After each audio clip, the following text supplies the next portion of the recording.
Hey witches! I'm going to read you a few comments. You are boring and basic, and no one cares what you have to say. You're too old for YouTube. You're not a real witch. All of your ideas suck. Those criticisms are so mean and uncalled for, but you might be surprised to find out that they didn't come from haters leaving me comments on my YouTube channel. They came from me.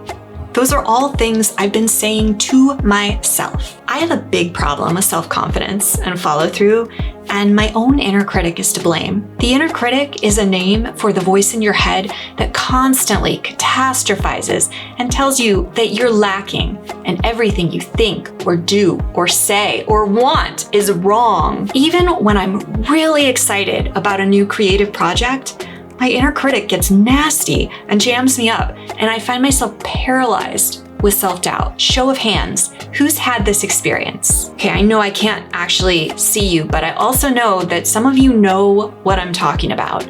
The truth is, our inner critics will say anything to protect us from taking risks that could cause us pain. Even if those so-called risks involve things that we really want to do that might actually be beneficial to our happiness and well-being. And because those inner critics have been on the front lines collecting information about us our entire lives, they know exactly which buttons of insecurity to push to stop us in our tracks. Inevitably, those mind games the inner critic plays in the name of keeping us safe, they end up causing us truckloads of pain, and they keep us from living as our most empowered, authentic selves. I don't know about you, but I'm tired of this slow poison leaking into my thinking every day.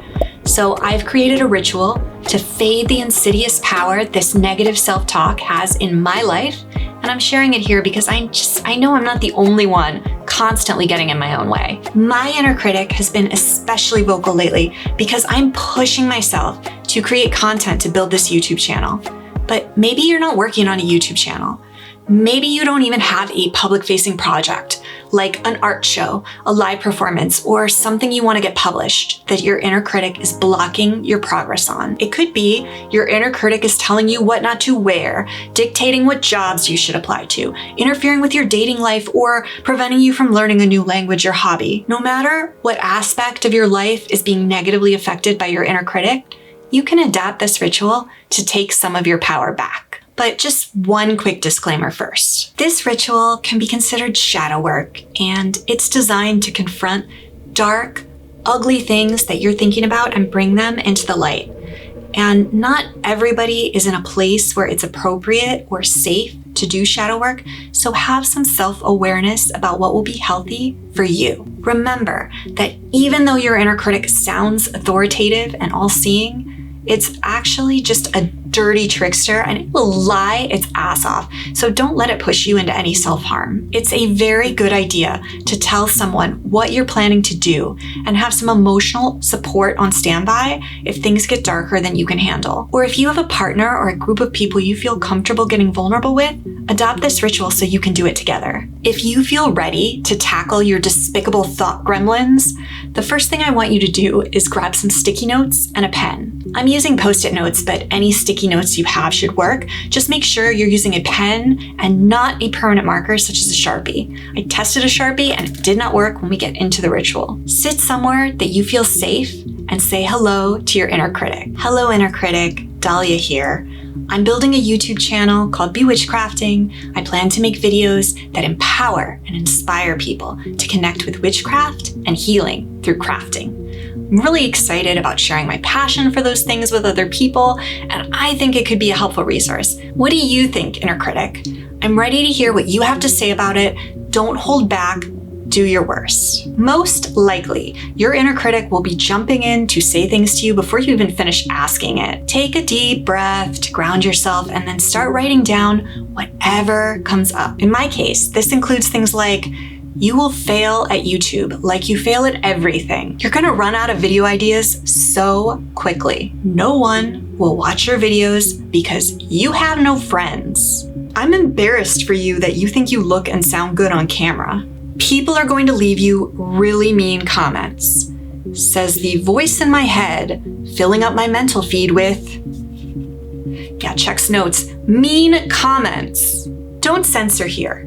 The goal is to really go for it and capture the absolute worst thoughts that your inner critic can throw at you. Try to do this with a sense of detachment and curiosity without judging what's coming up. You can picture yourself as an administrative assistant getting down the minutes of a meeting or a court stenographer recording testimony, whatever helps you get through this part. While you're writing, keep in mind, thoughts aren't facts, and inner critics are lying liars who lie. Just take some deep breaths whenever you need to feel grounded again. But if you do find yourself feeling all the feelings, please don't make that another thing to beat yourself up about.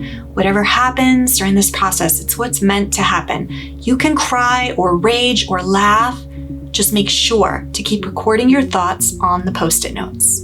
And then when you do feel emptied out of new mean things to write down, or come on, at least emptier, and you think you've spewed out the worst of it, go ahead and gather up all your Post-it notes and set them aside someplace safe. For the next part of the ritual, you'll need some additional items. First, you need a garment.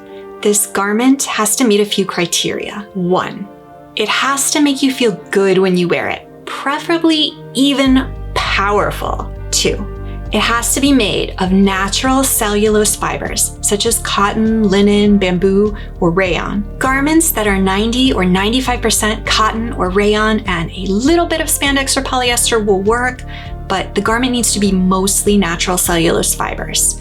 And then 3, it can't be white. It must be a color, and I recommend darker or more saturated colors because you'll get more dramatic results. The garment I've chosen is the Esbel Sleeveless Racerback Maxi Dress from Amazon in navy blue. Its fiber content is 95% rayon and 5% spandex. I chose a navy blue dress because the color blue is associated with the throat chakra and truth. The throat chakra is the energetic center of communication, self-expression, and creativity. My goal with this ritual is to clear the mental blockages that get in my way of expressing my creative truth and communicating that truth to all of you through YouTube. So blue is the perfect color for me to work with today. But you may choose to work with a different color. For instance, if you've been wanting to put yourself out there romantically, maybe you want to sign up for online dating, but your inner critic's telling you that you shouldn't risk it because only creeps like you and you're not attractive enough to deserve a good partner. So if that's what you need to work on, you could pick a color you associate with self-love and romance, like pink or red. Or maybe you just feel untouchable when you wear the color green. That is a great reason to choose a green item of clothing. I chose to work with a dress in this ritual because I love wearing long, slinky dresses. When I put on this type of maxi dress, I feel strong in my femininity. You can work with a dress, a skirt, pants, a shirt, even underwear. The important thing is that the garment is something that you feel comfortable and hopefully confident in, and it's something you're going to want to wear again in the future. Through this ritual, you're going to transform the garment into something you draw strength from. Imagine it like it's your witch's cloak or armor or a superhero's cape. Whatever garment you select, make sure you pre-wash it in the washing machine to remove any chemicals and residues from the manufacturing and shipping process. Also, there's no need to put the item in the dryer, but if it's really wet, make sure to squeeze out as much excess water as you can when it's done washing, just so it's more damp than wet. Or if you need to launder the item on a different day than you do the ritual, that's totally fine. The important thing is just that it has been washed. If you do wash it ahead of time, you can either work with it dry, which will give you slightly different results, or just go ahead and dampen it again in the sink and squeeze out the excess water. The other thing that you can do while your clothing is in the washing machine is set up your mighty fortress of inner critic annihilation. Your mighty fortress of inner critic annihilation needs to be in a well-ventilated space, preferably outside. You should be able to get all of the items you need to build your mighty fortress from a mighty dollar store. You're gonna need a plastic tray or bin or container, just something that can hold liquid. You also need a rack like this one that can sit on top of the tray. You need regular household bleach, not color-safe bleach. We want bleach that strikes fear into the hearts of all the colors. The active ingredient in your bleach should be sodium hypochlorite. Keep in mind, Bleach expires. Eventually, the chemicals in bleach degrade into basic salt water. In fact, if you haven't bought bleach in the last 6 months, go get a new bottle for this ritual because old bleach is bleach that's giving up on bleaching. So I'm not saying that I've tried to use old bleach to stencil a design on some fabric and stood there like an idiot for 20 minutes with no color change. But yeah, that might have happened to me, and it would be terrible if you put in all the emotional work setting up this ritual only to be disappointed by an old bottle of bleach. You also need a container to mix your bleach with water. I have a dollar store measuring cup dedicated to projects with bleach that I have helpfully written bleach on so I don't accidentally use it for anything else. My recommended bleach solution is about 70 to 80% bleach and 20 to 30% water. Mix this solution on the same day you're going to use it because diluted bleach loses potency fairly quickly. You may not end up using it all, especially if you're doing a smaller garment like a tank top, but you want either 2 cups bleach or bleach solution. I fill the cup with about 1.5 cups of bleach and then add water until I get to 2 cups. Make sure to wear clothing in your fortress that you don't care about. I actually have a polyester jumpsuit I always wear when I'm working with bleaches and dye. Wear the kind of clothes that you might paint in. To really pull this look together, might I suggest stylish safety gear such as rubber gloves, a mask, and even goggles? Remember, bleach is toxic, and this ritual is all about healing. Making yourself lightheaded or giving yourself skin irritations is not going to be a helpful part of your healing process. It's also a good idea to cover your work surface with something like a garbage bag, cardboard boxes, or newspaper, just to make cleanup easier in case you spill. And the next items are kind of optional, but kind of not. I like to have them. A bucket and hydrogen peroxide to make a neutralizing solution. Bleach works quickly on fabric, and the neutralizer will stop the processes that will continue leaching color out of your fabric that can even damage the fibers of your fabric over time.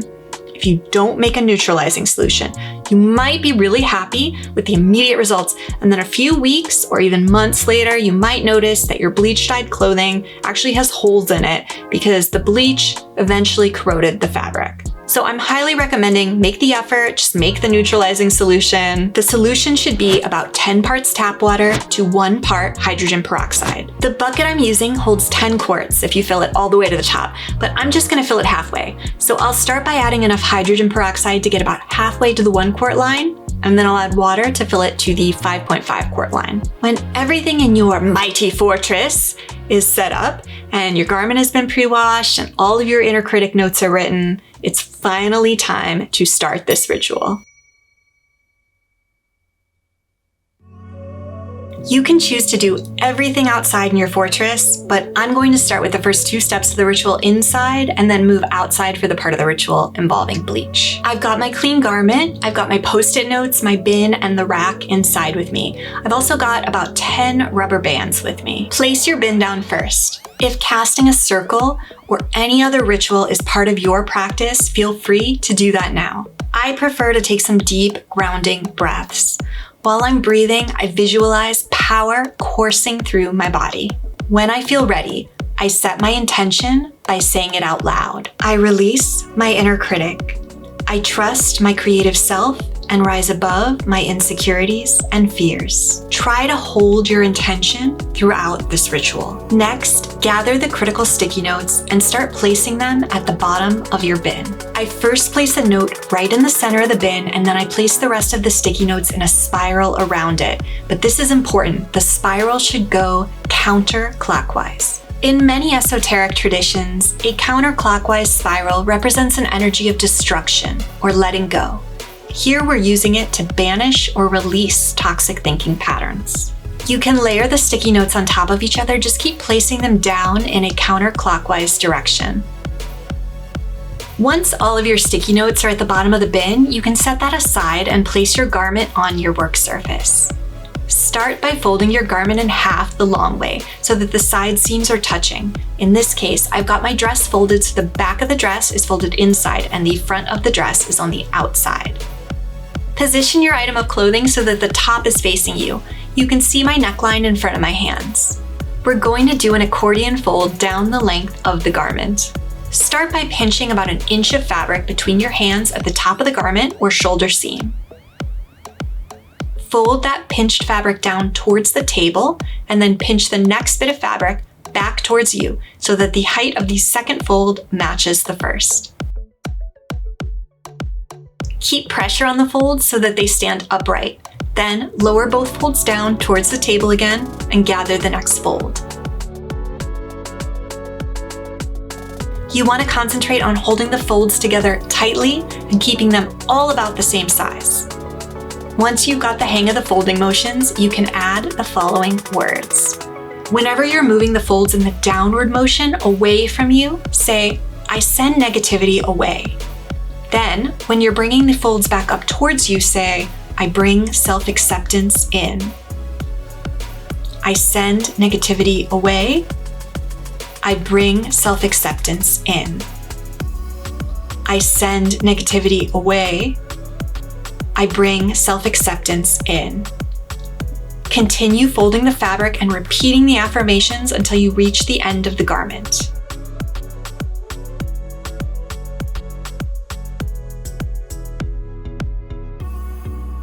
Once you've accordion folded the length of the garment, get your rubber bands, and you're going to use these rubber bands to hold the folds together.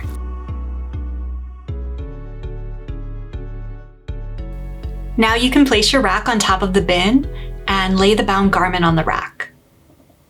At this point, I'm ready to go outside and start the next phase of the ritual.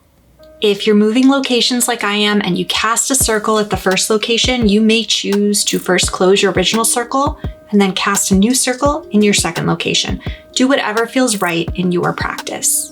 In my second location, I just want to make sure that I have my safety gear, and then I'll recenter myself by repeating my intention statement. I release my inner critic.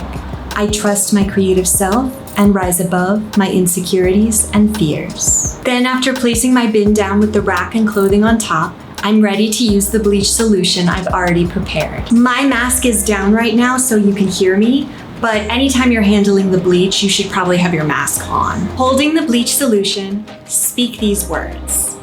With this bleach, I cleanse away harmful thought patterns and create space to express my authentic self. Then start gently pouring the bleach over your garment.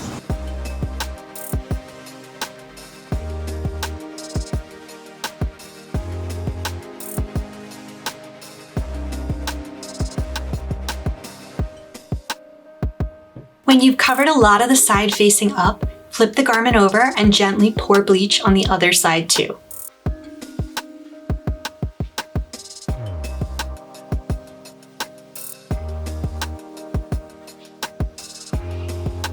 I'm also deliberately pouring bleach around the garment so it starts hitting those sticky notes at the bottom of the bin. Potent bleach acts very quickly, so you should start seeing color changes almost immediately. The amount of time you leave the garment there with the bleach working on it is going to depend on how much color change you want to see and how thick your fabric is. I can't even believe it's turning pink. I never in a million years thought it would turn pink. I thought I would get like a light blue color, maybe a gray or a white, but I'm just really surprised that this is turning pink. You never know what you're gonna get when you're doing a bleach dye. I recommend that you stay with the garment during this process and use the time to reflect on your intention and the idea of the bleach cleansing away harmful thought patterns. It can be very satisfying to peek under the garment and look at the bleach eating away at those criticisms you wrote down. Whenever you're satisfied with the color change, you can put your garment into the neutralizing solution you prepared with water and hydrogen peroxide.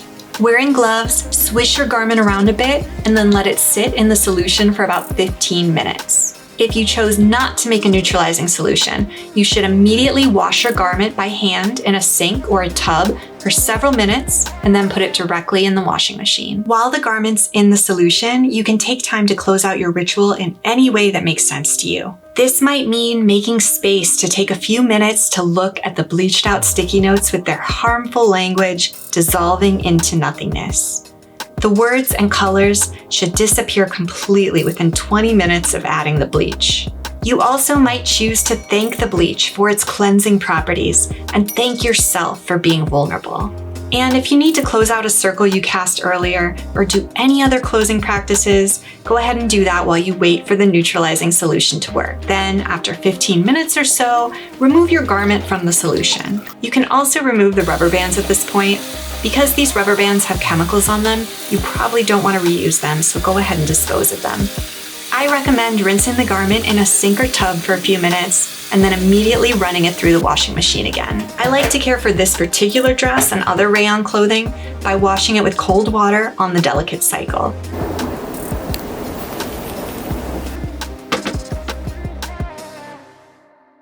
Once your clothing is dry, you'll really be able to see the effects of the bleach reverse tie-dye. I was so surprised that this dress turned pink, but it's actually perfect for this ritual because pink is often associated with self-love. But here's the best part. Now you have an enchanted garment that has been charged with your intention. I truly wish I could say that once you complete this ritual, you'll be cured and magically never have to deal with your inner critic again. But we both know that that's unlikely. The process to strip the inner critic of its power isn't going to be accomplished in one day. But I can say that if you complete this ritual, you'll see that you have power too. Your inner critic's main weapon is words. I'm not saying words can't hurt you. Of course they can. But you've shown that you can obliterate those words with potions, creativity, and self-trust. Whenever you find yourself falling into old thinking patterns, put on your enchanted garment, strike a confident pose, and remember your power. I can also tell you that since doing this ritual, I genuinely feel better. Getting all those awful words out of my head by writing them down, and then watching those words fade away in the bleach, it made me feel lighter, like a weight has been lifted off of my project. I feel so much more equipped to dismiss the negative self-talk that's been holding me back. If you've been struggling with your inner critic like I have, make a commitment to yourself to do the work to find some relief. I've put some additional resources in the description box that I have found invaluable. And if I was going to pick just one, I'd say get the book Banish Your Inner Critic by Denise R. Jacobs and work through the exercises. That book made me feel seen, and it gave me the tools I needed to create this ritual. Remember that you are powerful. Be well and be witchcrafting.